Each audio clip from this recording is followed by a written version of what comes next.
don't care, you're just black and blue. Want to know you, I don't care how good you are. Wanna know you, I don't care how bad you are. Just wanna know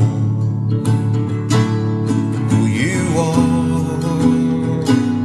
Just wanna know as you are.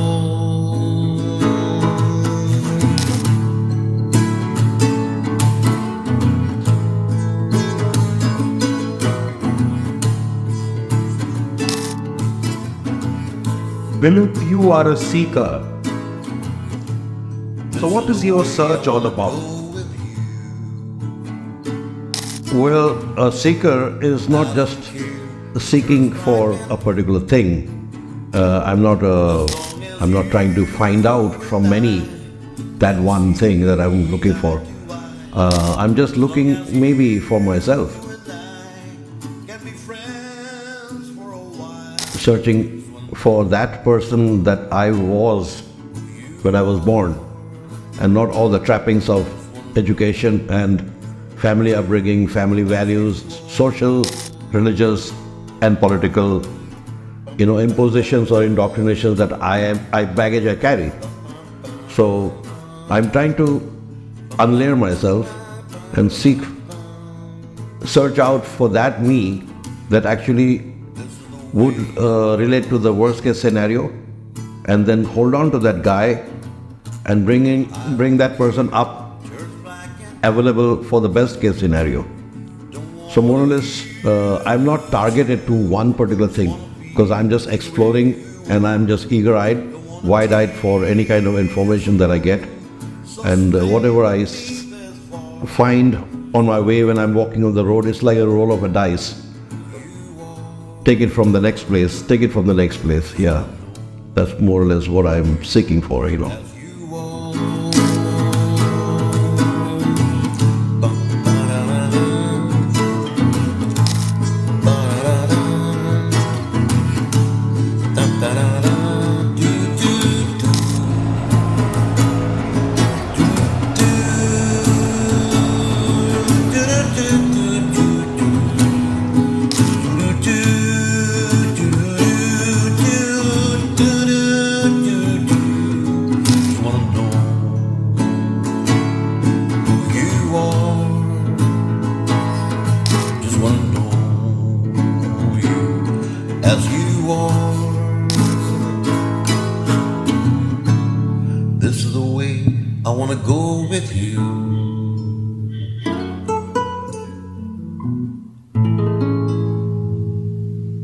Fantastic.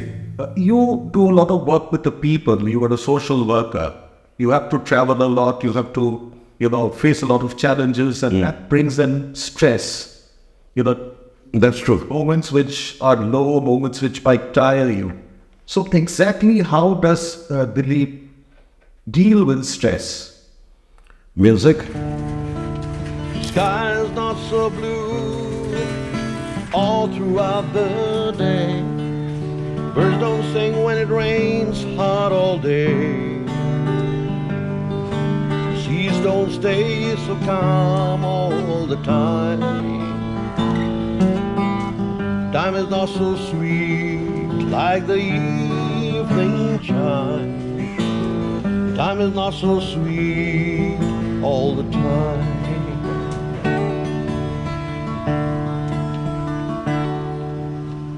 Stress is something I don't avoid. I'm not looking for a convenient situation, neither am I looking for an inconvenient situation. I just accept everything, whatever happens, embracing my uncertainties. That's more or less what I do. But music, and definitely talking to people who understand me or who are critical of me, both sort of de-stress me. And my understanding of social work in that is being a social being. I am just responding to the society of humans that are surrounding me. And even when there are no humans around me, there is some kind of life form that is there surrounding me through the leaves and through the animals and whatever. Maybe a better form of planet we will be in if the human beings are vacated from this earth. Kind of destruction that we are doing.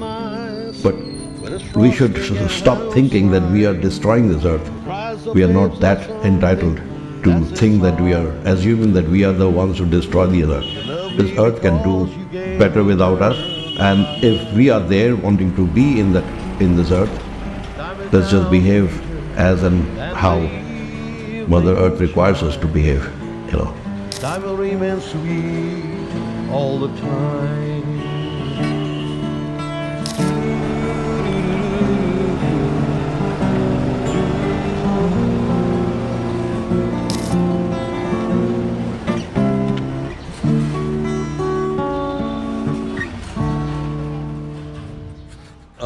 Well, the first thing in the morning I'd like to have is a cup of tea to start my engine. And also, firstly, the body needs to have a cleaning process. We call it excreta, we call it urine and all those things. But the next thing that we should concentrate is also being part of carrying on this mental excretion, getting rid of thoughts and historical, sentimental adages which we hold on to. So can we call it cleansing, mental Cleansing, yes, cleansing? inner cleansing. And this all happens through meditation, This does not happen through reading books or through, maybe books can help us to meditate.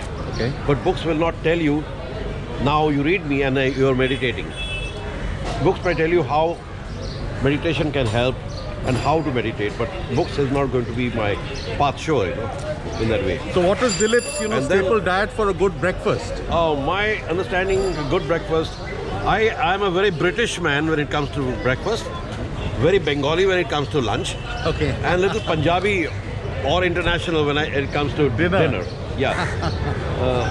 So breakfast in my book, to make it very simple, anda, the good bread. You are an under man. Yeah, totally. I love toast and omelette, or toast and fried eggs. I love eggs in any shape and size and And feature. how many eggs per day? Well, in my youth I used to gulp down around 24. 24 eggs a day? Yeah, 24 eggs a day. Unbelievable. But now I've cut down to 4 Okay. Still because not I've too got. less. My wife tells me I got pressure and this and that and all that. I think this is all crap, I do not feel anything. I feel very good when I'm having egg. It helps my pressure to go down. So egg gives you a high. Yeah, sort of, I feel that, when I'm thinking about food, when I'm just aching, aspiring for food, I'm getting more tense. But when I'm having that, I'm bindas, I'm totally chilled. So that's the way it is for me. You and your family, you have been into missionary work and preaching Christianity also. So what is your real belief of Christianity? Is it the Bible or, Christ's sayings and Christ's, the learnings from Christ's teachings are totally different? Like, what do you believe? I base myself on one Bible verse, which is John chapter 1 verse 1. It says, in the beginning was the Word, and the Word was with God, and the Word was God. Royatak ani cholem Yatak ani cholem Itak ani yodeya Sherachitak ani kobshi Shivad lemarkze So definitely in the beginning there was no Bible, there was no scripture. Scriptures are that which are written by scribes. And if there are no scribes, there are no scriptures. And once the scribes are there, they can be politically motivated, they can be prejudiced, they can carry with themselves baggage of imposed earlier handed down theories and thinking, and they impose them on us. But scripture definitely is dated. Word is not dated, and word is eternal.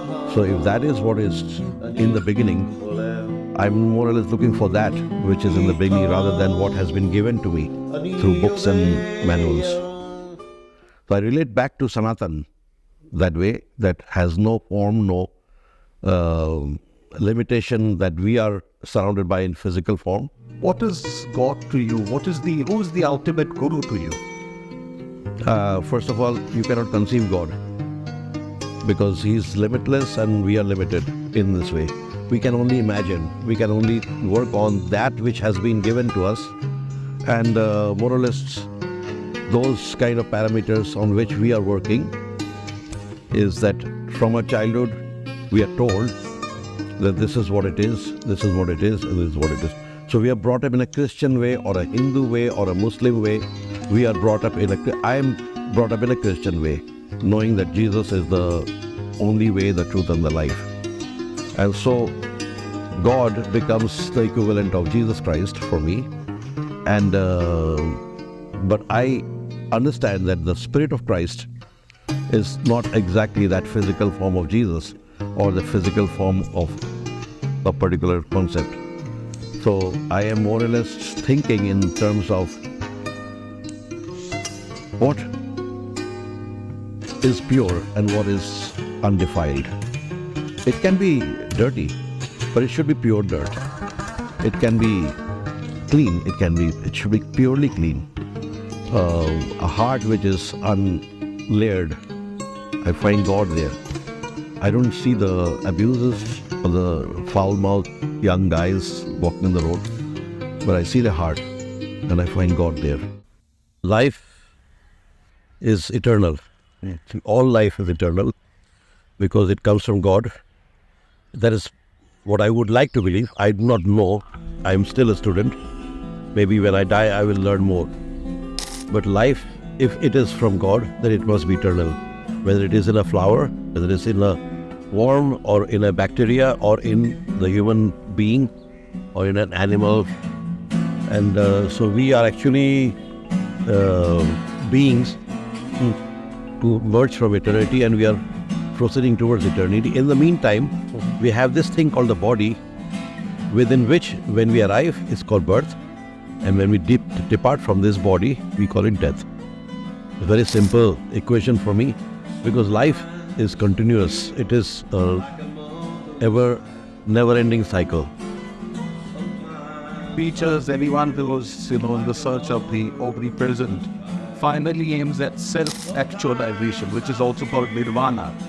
So what does Dilip really understand by the word self-actualization? Okay, when you talk about self-actualization, let me find out who actually I am.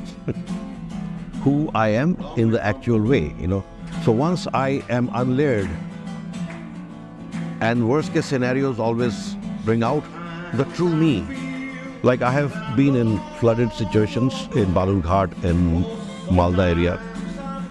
When water rises, I'm on the second floor. When water rises and drowns the first floor, then there is a kind of situation, a kind of emotion taking over me. And I'm sort of thinking that what if I am now going to drown because it might rise to the second floor.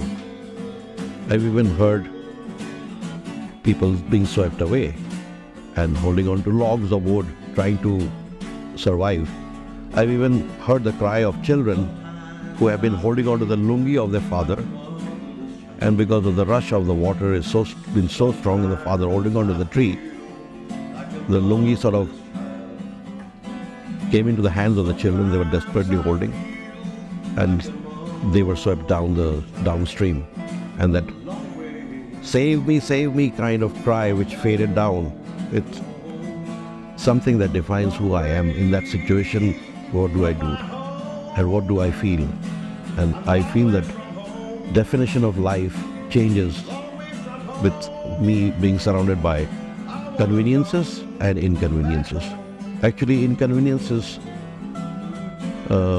expose who we actually are, and self-actualization is knowing who you actually are. I do not know about nirvana, I do not know about that trip, but actually what I find that knowing actually who I am helps me to be who I am actually.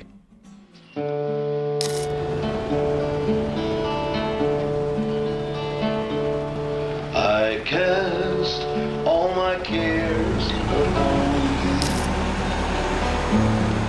I lay all of my burden down at your feet. And every time I don't know what to do, I will cast all my cares upon you.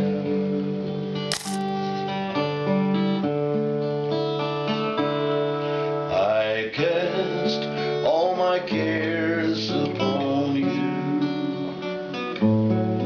I lay Dilip, you have been into a lot of social work.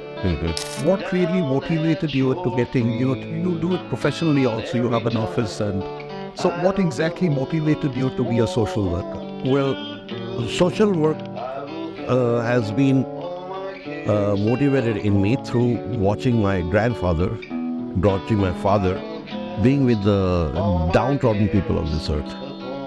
And I've never seen profession there. I've only seen passion. And that is what has driven me.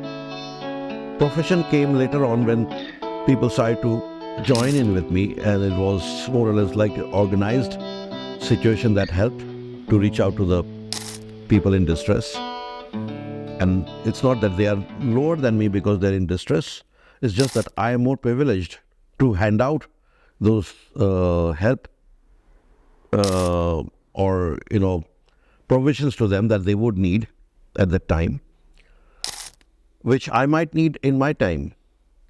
And so I have when I walk down the road and I see a man scribbling through the garbage pile looking for food, I'm not actually thinking that, oh, poor thing, I realize that one day maybe I'll be doing the same thing. We have no guarantee on life.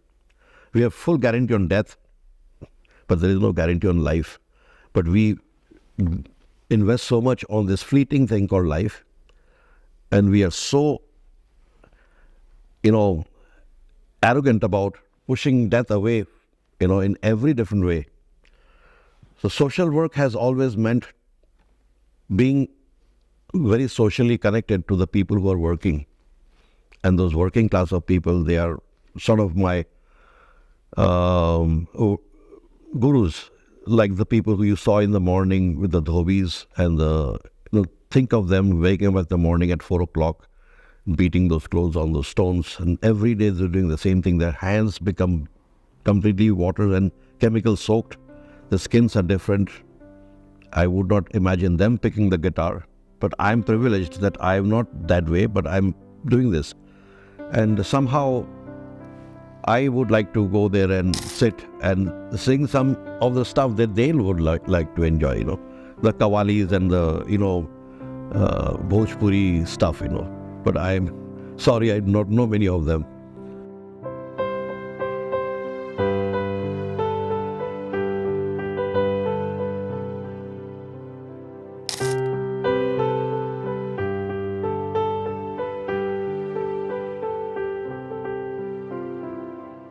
How will it be, what will be your kind of parting line, or, how will you be like to be remembered? I would not like to be remembered at all. In fact, I just want to cut the cord. No grave for me, no burial for me. I don't want to corrupt this earth. And I would like to be forgotten. And that is where my reward lies. Remembrance is more or less like trying to be God right here and continuing to be God right there after, So the epitaph on the gravestone says, "Here lies Dilip Dutt, so-and-so great man of God or of man or whatever, served humanity." That is something that will undo all the good works that I've done. So I would not like that at all. No remembrance of me. And if people want to remember me, it's their burden that they follow that, which I have left behind.